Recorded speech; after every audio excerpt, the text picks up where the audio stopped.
You want to know why you're stuck? Because you're too busy pointing fingers at everybody else instead of looking in the mirror. Stop it. Life doesn't owe you nothing. The world doesn't care about your excuses. You want to win, you got to own your life. Success starts the moment you stop pointing fingers and take full ownership of your life. The difference between those who achieve greatness and those who remain stuck isn't talent or even opportunity. It's the willingness to look in the mirror and say, this is on me. Blaming others is the easy way out, a trap that keeps you powerless. When you shift responsibility to your boss, your upbringing, the economy, or your circumstances, you surrender control. You become a passenger in your own life, waiting for someone else to change things for you. But here's the truth. Nobody is coming to fix it for you. The only person who can turn your life around is staring back at you in the mirror every morning.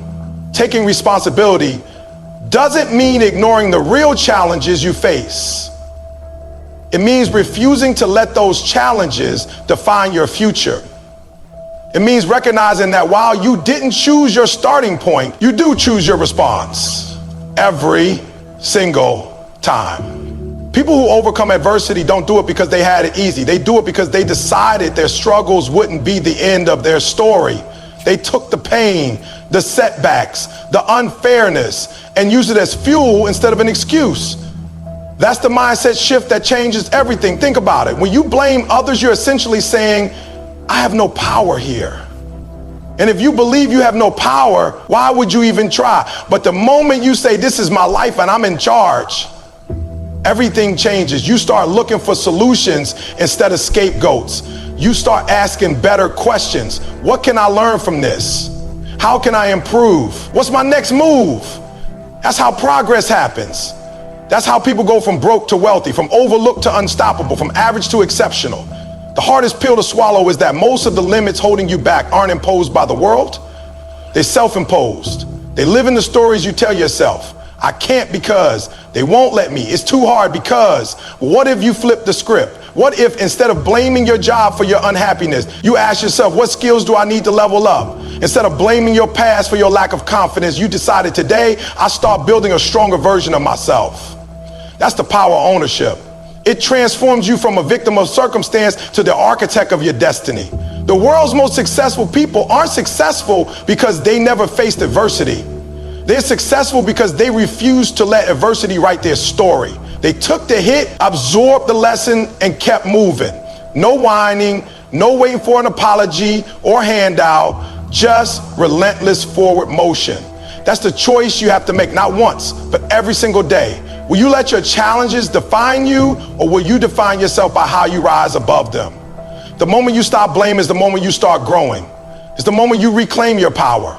Because the truth is, you're always in control of the most important thing, your response, your effort, your persistence, your refusal to quit. When you own that, no setback can stop you. No obstacle can hold you back. You become unstoppable, not because life got easier, but because you got stronger. Every time you point the finger at someone else, you're not just shifting blame, you're surrendering your power.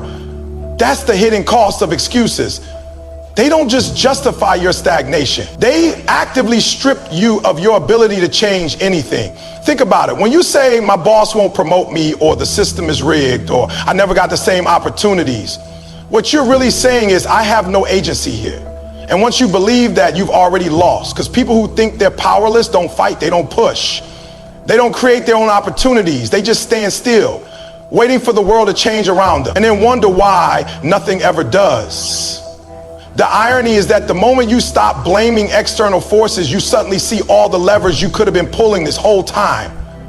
The coworker who blames their manager for their stalled career could have been upskilling, networking, or delivering such undeniable value that promotion becomes inevitable. The entrepreneur who blames the economy could have been studying market shifts, adapting their model, or finding underserved niches. The athlete who blames the refs could have been drilling fundamentals until their performance left no room for bad calls. When you operate from a place of ownership, obstacles become puzzles to solve rather than walls to complain about. This isn't about denying real barriers. It's about refusing to let those barriers have the final say. Yes, some people start with advantages. Yes, life is unfair. But dwelling on that unfairness doesn't balance the scales. It just keeps you fixated on the sidelines while others play the game. Consider this, for every person who succeeded because of privilege, there's someone who succeeded in spite of disadvantage. What separated them wasn't luck, it was their refusal to accept that their circumstances dictated their ceiling. They looked at the same challenges others used as excuses and said, then I have to work twice as hard, then I have to be twice as smart, then I have to find another way. That's the mindset that turns victims into victors. There's also a dangerous social trap in blame shifting. It's contagious. When you surround yourself with people who constantly blame others, it creates an echo chamber of powerlessness. You reinforce each other's excuses until they harden into identity. We're the overlooked ones. They'll never let people like us win. Contrast that with environments where people take radical ownership, where the focus is always on what's my move rather than whose fault is this. Those are the groups that innovate, break barriers, and rewrite expectations. The difference isn't talent. It's the simple but not easy choice to focus only on what you can control. At its core, blaming is a defense mechanism, a way to protect your ego from the discomfort of admitting you could have done better. But that protection comes at a catastrophic cost. It blocks growth. Every time you attribute your shortcomings to external factors, you miss the chance to identify and fix the real gaps. The skills you lack, the discipline you've neglected, the risks you were too afraid to take. Progress demands brutal honesty with yourself. It requires asking, where did I fall short? Even when there were other contributing factors. Because while you might not control every variable, you always control your own effort, preparation, and resilience.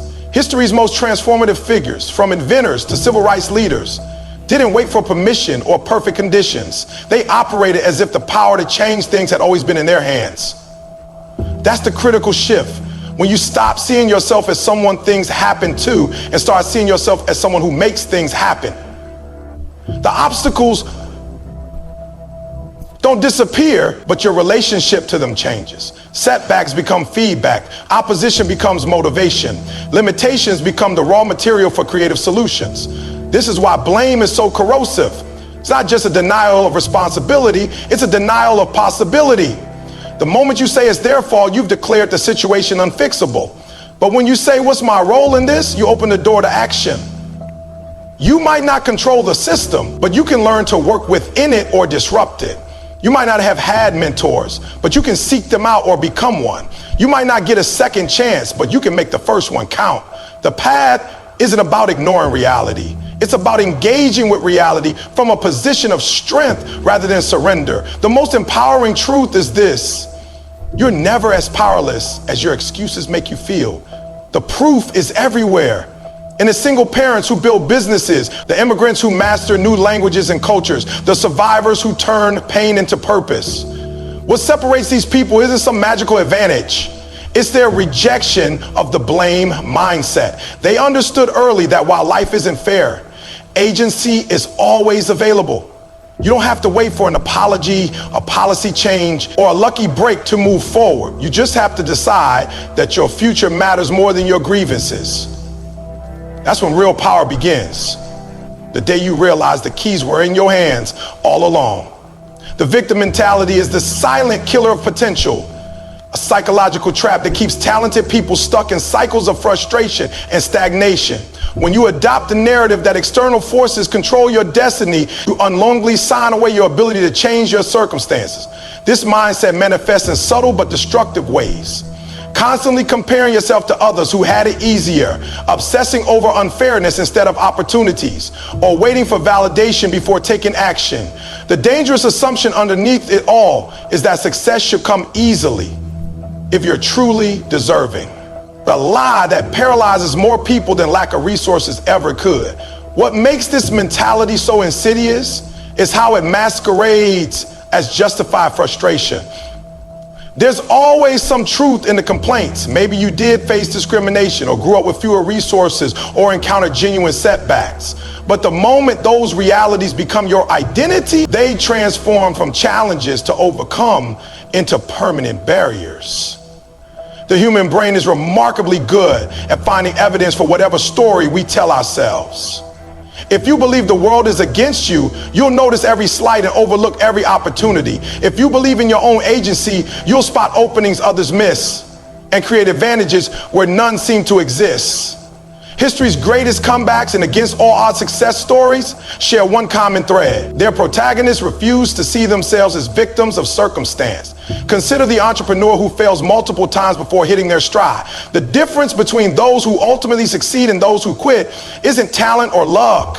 It's the willingness to ask, what can I improve, rather than why does this keep happening to me? This subtle shift in questioning changes everything. One approach leads to refinement and growth. The other to resentment and stagnation. The victim mindset focuses on what should have been. The warrior mindset focuses on what can still be achieved with what's available right now.